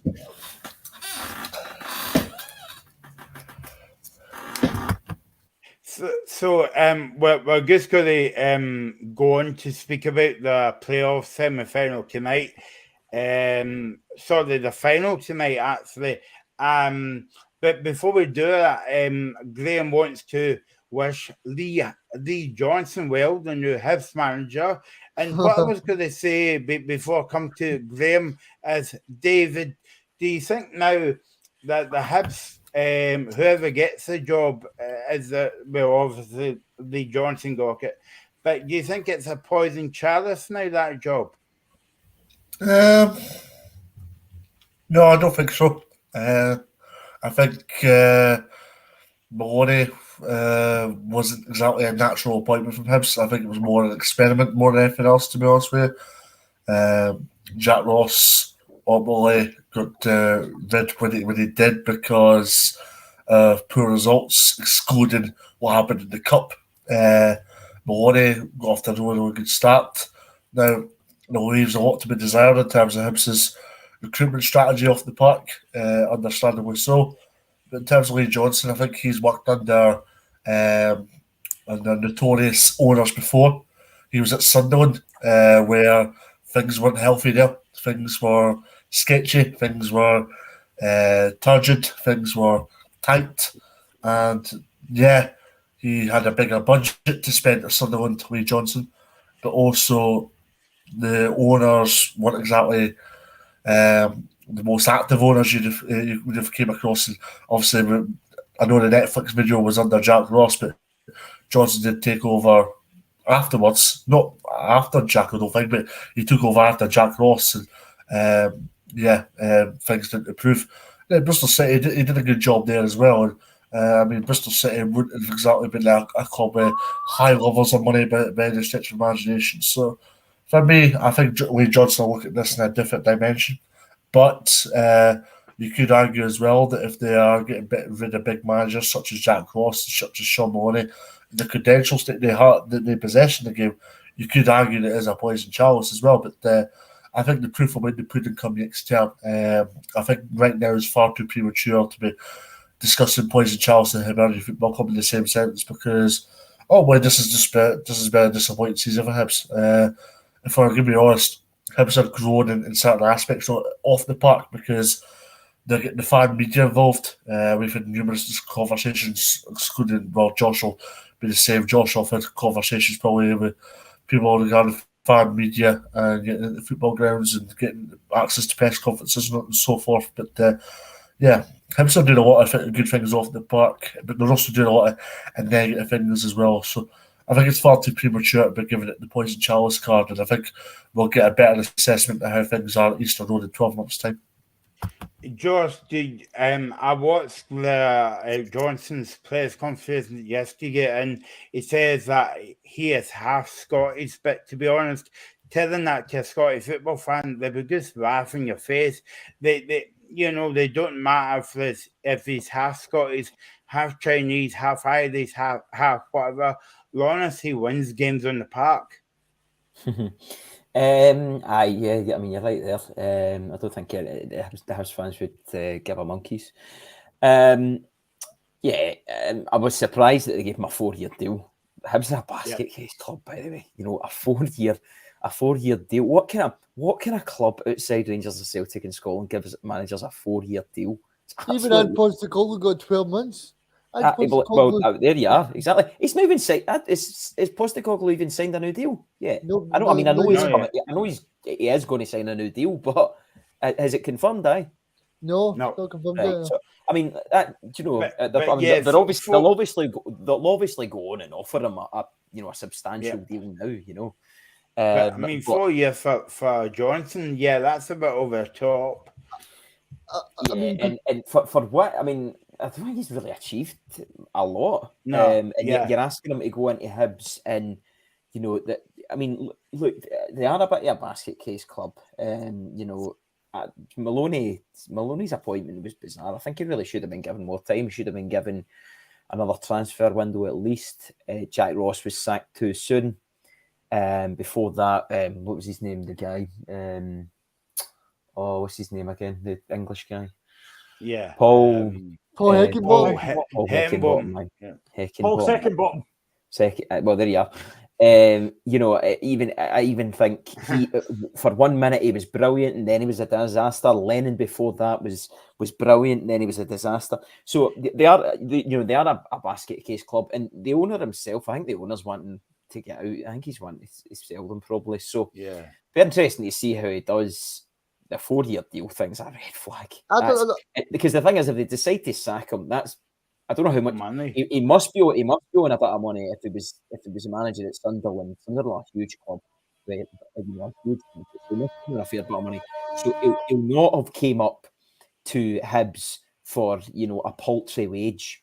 And if they decide to sack him in 6 months' time or a year's time or whatever.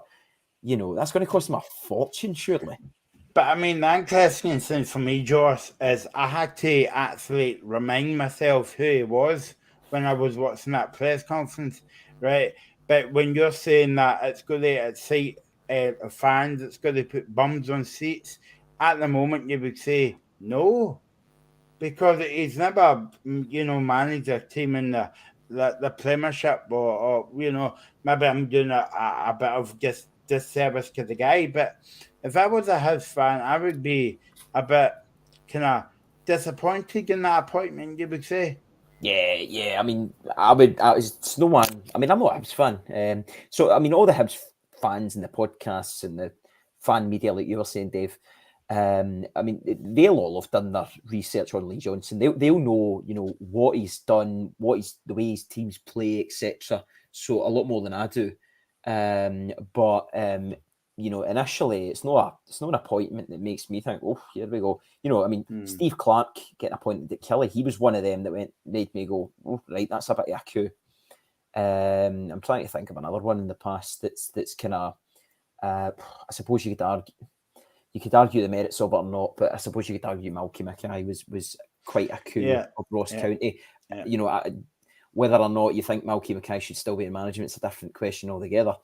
But in terms of a purely footballing perspective, that was a management that made you sit up. Don't think it's going to be exactly the same for Hibs looking at Lee Johnson. I was just going to say that. Like, obviously, I never knew what you were going to say that about Malcolm Mackay, but yeah, because the focus was on him, Josh, not for because he was a brilliant manager down in England. He was a good manager at Cardiff. But off the park stuff as well. That's what I meant. Of course, and I'm not one of these people that tries to separate football and achievements from the person he is. If the person, you shouldn't be defined by your football and achievements if you're a scumbag. But if you're asking me to evaluate the football and achievements, then you have to say he was a good footballing manager. Michael, Lee Johnson's managed 449 games, won 180, drawn 119, lost 150. 480 games? 449. 449? That's a lot. Yeah, that's... His last game was a 6-0 defeat, I'm just saying. And that was at half time as well. No, but the point is this: like, that's not going to buy Hibs. Like, it's not going to put bums on seats next season. And that's why I was asking you, Dave, about opposing Charles, because if they don't get this right, who else will they turn to next? Joe Boggs. Yeah, well, yeah, exactly. Okay, let's move on now. We're going to speak about tonight's game in a wee minute, but I wanted to touch on this, and this was going about the group chat today. Premier Sport has signed a deal to show Scotland games to 2024. I have an opinion about this. It might take up a whole entire show, but again, it shows you how non-important the national Scottish football team is to the fan, and also a lot of people out there can't afford Premier Sports, never mind Sky and BT Sports as well. What's your opinion on that, Grim? Well, as I said before we came on the show, that I do have Premier Sports, but I was going to cancel it because I thought, well, end of the season, nothing much watching. And obviously that came out that Scotland gave on that, so I thought, oh, wait a minute, maybe I'll just keep it. But, you are right, there's a lot of folk that probably can't afford that. And I think, for me, I would like to see Scotland games being shown on the actual BBC Scotland channel. That makes more sense. Show them on the Scotland channel where it's free and folk can actually watch it. I know we're watching games on Sky and that, which is, it's one of these things. But Premier Sports, I mean, I'm not a massive fan of Premier Sports. I only buy it to watch like Premier Sports Cup or something like that, or there are some decent games on it. But if it wasn't for these Scotland games coming up, I probably would have cancelled it. So I do agree with you. There's a lot of folk that probably can't afford it that are thinking, I'm not paying for that. But, again, it's one of these things that, again, you're right. I think they don't care about Scotland, to be honest. I think I was going to ask Dave the question, but I think he's away actually buying Premier Sports as we speak. So good luck to you, Dave. You'll buy it in plenty of time. I'm going to come to Reagan on about the same question. again, do you think it's fair? Because, you know, you're asking Scottish football fans to buy Sky Sports as well. And, you know, this is, I'm on my soapbox here, but technically, if you're buying Sky Sports for the whole season, you're actually buying it for the English football, because you tell me that, you know, that we all know that Scottish football is not on the TV every week. We can go 2 weeks without seeing like Celtic or Rangers or Hearts or whoever, you know. So I don't think it's fair. But yeah, what do you think about that, Reagan? You're on mute, Reagan. Yeah, I mean, I think it's a disgrace, to be honest, because if you look at it, I mean, Scottish fans have been through a pandemic where been asked to pay for Sky, BT, Premier Sports now, and you think about it this way as well, Michael.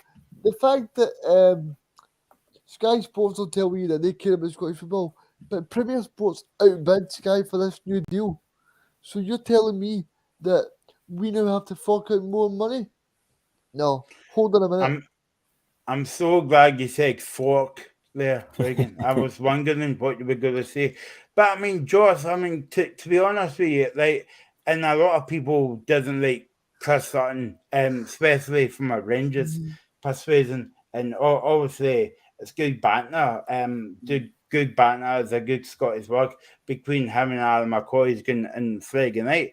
But it just shows you how committed BT Sports are to Scottish football, because they haven't got the rights to Scottish football, yet they put on a show on a Friday night for half an hour speaking about Scottish football. Now compare that to Football Focus or any other sports show as well. So you've got to say big up to BT Sport here for putting a show on there that they haven't got no rights to the football apart from the Roper Cup, and speaking about Scottish football.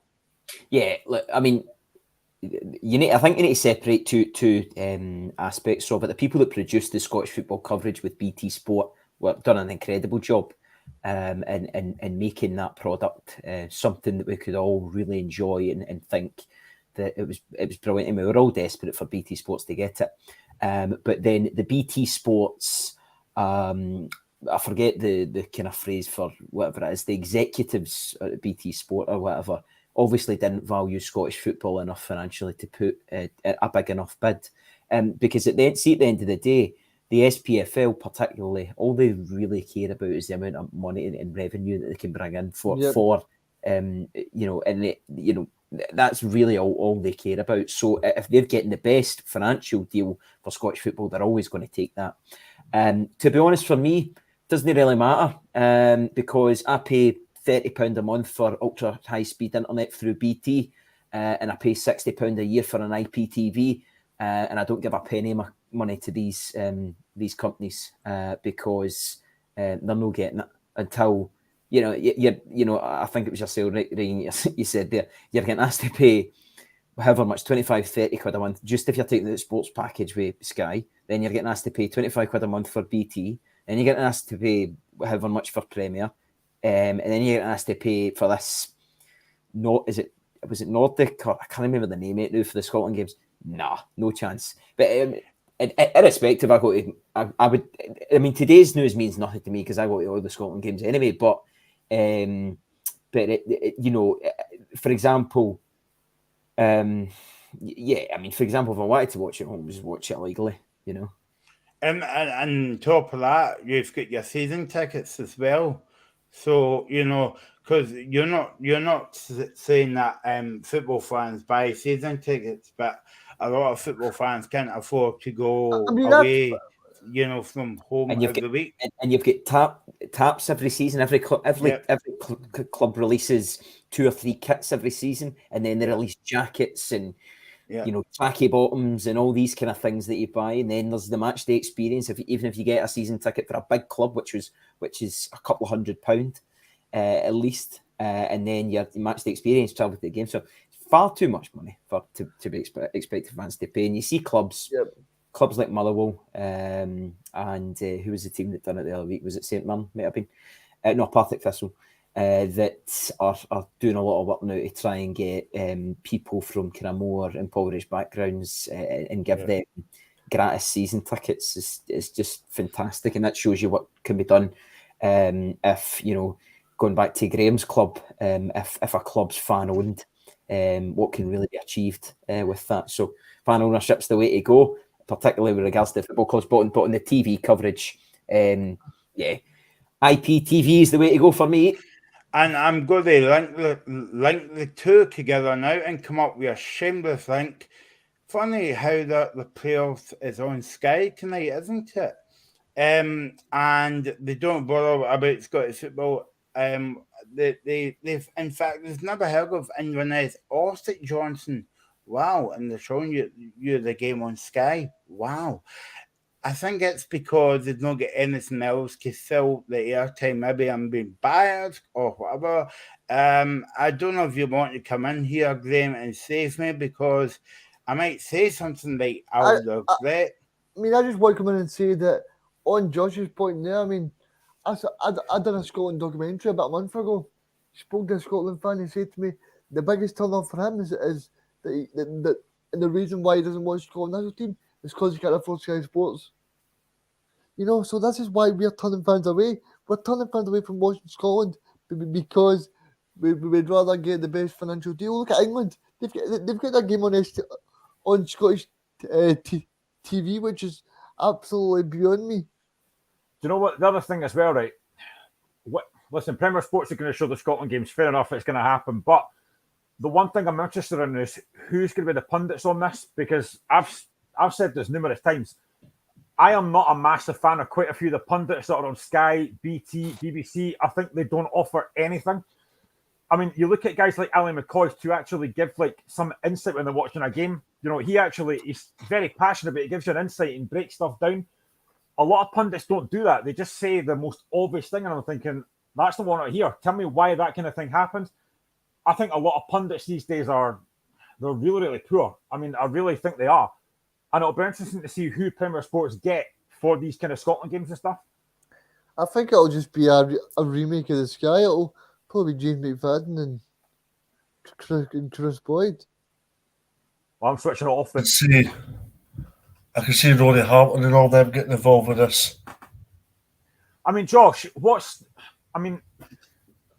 your kind of thoughts on the level of punditry in Scottish football? Because I've said this again. There are a few that I quite like, but there's other ones that I just think they don't really give you enough insight into a certain game. I mean, I don't know what your thoughts are on that. Yeah, no, I do agree with you. There are a lot that don't offer. You know, like you said, they literally just describe what you've just watched. You know, so for example, if I don't know, Kemar Roof runs out of a play, a pundit will turn around and say, he's just run out of a play there, and you're going, right, well, I can see that, mate. You know, I love Alec Ray as a fellow Rangers fan, but he's a terrible pundit, terrible commentator. Oh, God. Oh, he's rotten. Alec Ray versus the English language. Actually, I quite like Michael Stewart. I think he's really good sports scene. Really like Chris Iwelumo. Quite like him. I like Tomo doing the presenting on sports scene.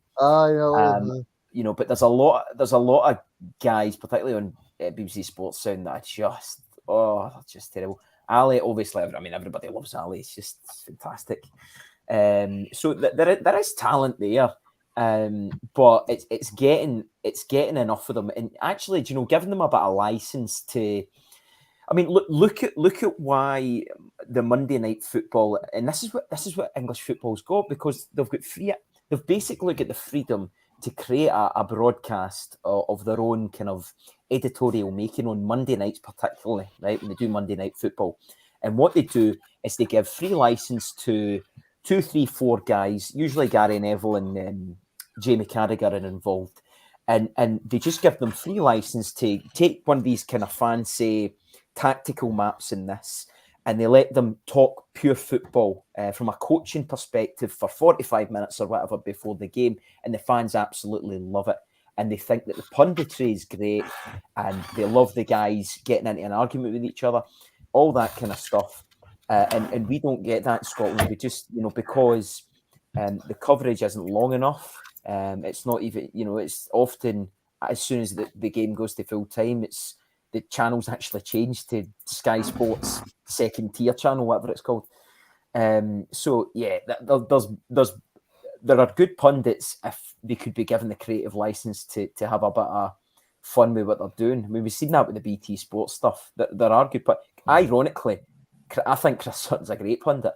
I think he is a very good. I cannot stand him, man, but I think he is a good pundit. And so is, there's a lot of good ones, but there is also a lot of rubbish among the few diamonds. I'm probably going to be controversial here, right? But you mentioned SportsCenter a minute ago, and I just find that, I'm going to say it, right? I find Willie Miller very, very negative all the time. Oh, he's so negative about everything. Honestly, you're going to laugh. I mean, me and my mates, we've got a running joke about Willie Miller and how it doesn't matter.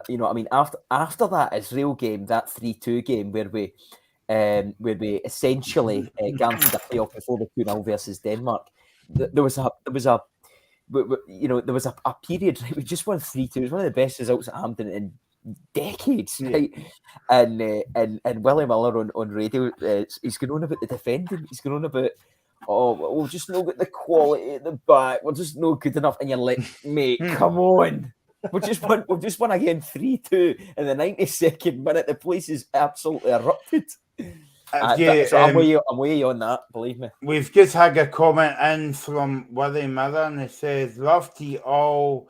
I love the show, and you can." Oh, I can't read what he said, but it begins with FF. Yeah, but I totally agree with you, Josh, right? Because if it was an end-to-end game, everybody's on a high, and then good player, rubbish pundit.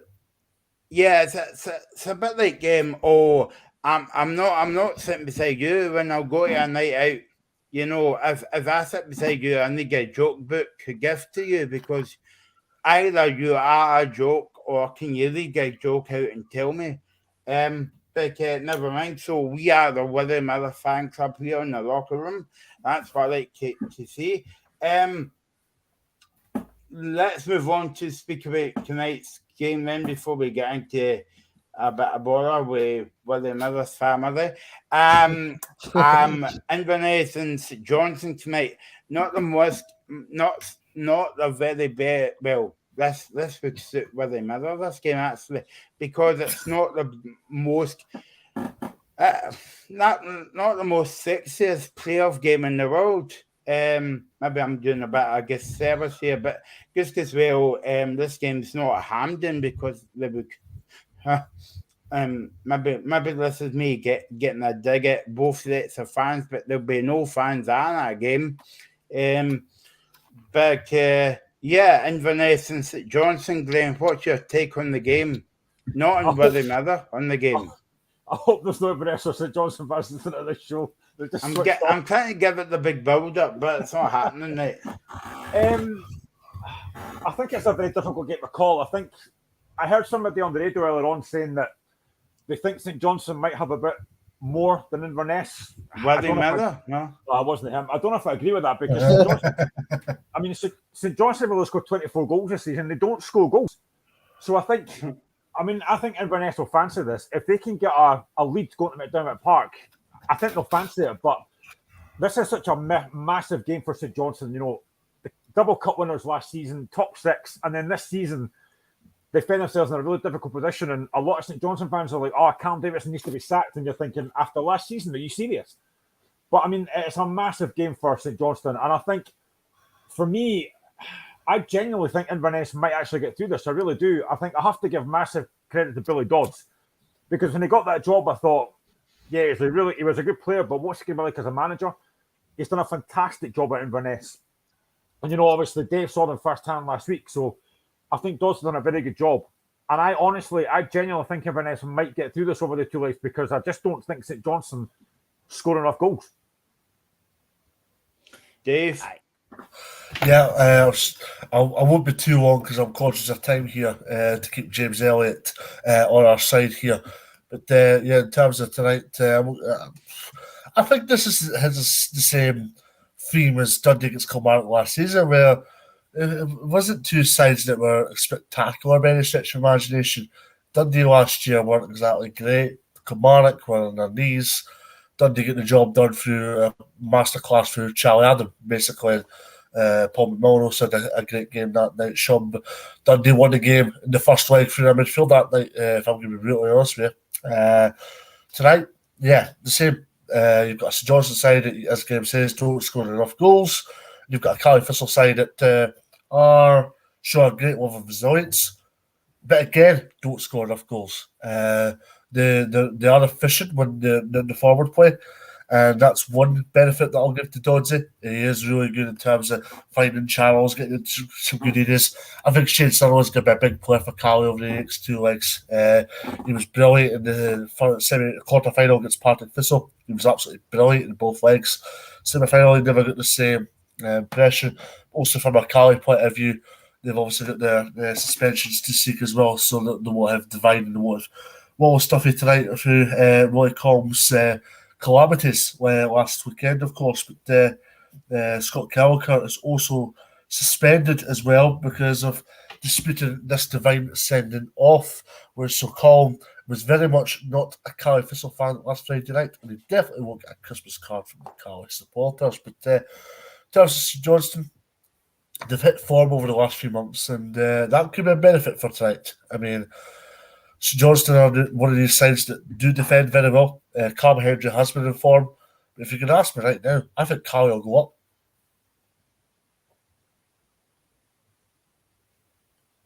You're on mute, Michael. Oh yeah. Sorry, Josh. I know you were desperate to come in there. I cut you off there. So No. sorry about that. So what were you going to say? No, I was just going to say, personally, I think St Johnstone will be fine. You know, if you look at the history of the playoffs since they were introduced, it's actually more often than not the team that's in the top league has stayed up, albeit it's I think it's about 70-30. I forget the actual figure. But most of the time the team in the higher leagues tends to stay up. I think it suits St Johnstone. The first leg is at Inverness, and they're then taking Caley Perth on Monday. I just think, having watched that game, that Arbroath Inverness game last week, Inverness. I mean, St Johnstone know a great season, but they've got quality. They've badly missed Chris Kane and David Witherspoon, who are still not going to be back. Obviously, I think David Witherspoon's season's, I know that's finished, but Chris Kane's been out for ages, so I think his season's finished and all. So they badly missed that. Chifchi's been absolutely hoaching. He's been a terrible signing for them. But you know, they do have more quality than Inverness. I think Cammy McPherson, Glenn Middleton, Sean Rooney. So I think St Johnstone will be fine. I think they'll do enough to get through. Regan, I was going to say, how can you go from Garacastle to Inverness in one season? Yeah, I mean, it's been a bit of a downturn for St Johnstone, but if Callum Davidson can keep St Johnstone up, that'll just be a successful for them, because as Josh says, they've not been successful this year, so they'll be just hoping that they can stay up and then build on it from next year, because I like, obviously last season was a bit of a one-off. I'm not going to blame COVID and maybe no fans there, but I don't think you see St Johnstone winning 2 cups, but it was some achievement. But it's so important that St Johnstone stay in this league, because as we've seen with John Hughes and the Fairland, if the club can go down to that championship, they could easily go down to League 1 and League 2, and it just spirals from there. I was just going to say, Michael, if you look at that championship next season, you've got Dundee, Arbroath, either Inverness or St Johnstone, Partick, Raith, Hamilton, Morton, Ayr, Cove and Queen's Park. that is going to be a very difficult lead to get out of for whoever goes down tonight. And also would feel like it really will be. See, that is why I want to be the championship correspondent for next season, lads. I'll be there. I was just going to say, obviously we've got a few minutes left, right? And I want to get everybody's opinion on, again, but we're not having a dig at the SFA or Scottish football, because we would never do that. But do you think when it comes to the playoffs, they've got it badly wrong? Because when you look, and I suppose that you can take into consideration English football's getting more money, but the way that I'm coming at it is, they have a one-off game at Wembley and all that. You know, it's a chance for both sets of fans to go to Wembley and they win a cup as well. Up here, you stand in front of a banner to say, yes, we're going up. And you'll get 50 pence more in your pay packet. But that's about it. I'm being a bit unfair to Scottish football here because I guess feel as though English football does it more professional and more proper. I'm a big believer. I'm a big believer, Michael, that it's one leg at a neutral venue, a one-off game. And being honest, had that been Inverness against St Johnstone in a one-off game at a neutral venue, the game would have been Bitordry night just over along the road from me, right?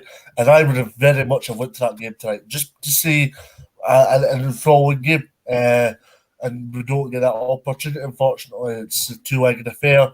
And obviously, it'll be Monday Blues for Inverness, Cali or St Johnstone. As I've said earlier, I think if Cali win tonight, I can see Cali being streetwise in the second leg and getting the job done. But St Johnstone will definitely not want to be staying up without a fight. St Johnstone will want to possess the road, threaten the game as well, of course.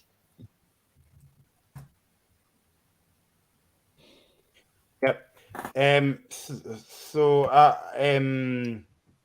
It's brilliant how everybody's asking me, oh, can I raise a point? Can I raise a point? I think I'm a school teacher, but I'm actually not. I'm actually a journalist. But Graham, if you want to make a point about Scotland, or have I just saw that one and you put that half an hour ago, I can't remember. Well, it kind of technically will be about Scotland as well, but I wanted to ask Josh, and in fact all of you guys, but what have you made of the last few days of all these pitch invasions that are happening in England? And do you think that will happen in Scotland as well? Like, say, whoever goes up, St Johnstone or Inverness, is that going to happen here? You know, could you imagine that happening? Before I cut in here, Malky Mackay very much wasn't happy on Saturday afternoon, that's for sure. Yeah. I mean, he wasn't happy, was he? About the Dundee United fans. I don't have a problem with pitch invasions at all. You know, it's just a sign of joyousness. When it gets into kind of nasty stuff like you've seen at Everton with Patrick Vieira, things like that, and the one with the boy Sharp. headbutted Billy Sharp. Yeah, obviously completely out of order. But I went to the Kelly Arbroath game with Kelly win the league. And I was there as a guest of somebody that works at Kelly, and there was a pitch invasion at the end, and it was just joyousness. You know, fans absolutely loving it, being on the pitch with the teams. I don't see a problem with it. There was one when St Mirren stayed up 2 or 3 seasons ago, if you remember. Against United. I mean, I think it is pretty tin pot to do a pitch invasion if your team's avoided relegation. But I can understand the reasons why the fans would want to celebrate like that. I think what you might find, Graham, is if you want a pitch invasion for St Johnstone and Inverness, you might need to go out and look for fans to do that. Sorry, maybe that's me having a wee dig there, but you know what? The Cali fans were joyous on the pitch invasion last Friday. There was no trouble whatsoever. Michael McKenna had a wee dig at a few of the fans, but that was it. Yeah, I mean, what happened with Billy Sharp was absolutely outrageous. That should never have happened. That guy could have had anything on him. And I mean, the force that he had that headbutt was an absolute joke. Mm-hmm. But I do agree with Josh. I mean, I think Everton fans invading the pitch after escaping relegation was a little bit tin pot, to be honest. So, Graham, we've only got a few minutes left. So, if you want to give us the result of the poll, who's going to win the Scottish Cup, Rangers or Hearts? There you go. It was 86% in favour of Hearts. I'll be honest, I never did any of that. Is that all Graham's friends that have voted in that? That's what Michael said earlier. No, it wasn't. It wasn't, honestly, trust me. The Twitterati have spoken. Twitterati, yes. Okay, I think that's all for this week. Thanks for Josh for joining us tonight. You're very welcome to come back anytime you want.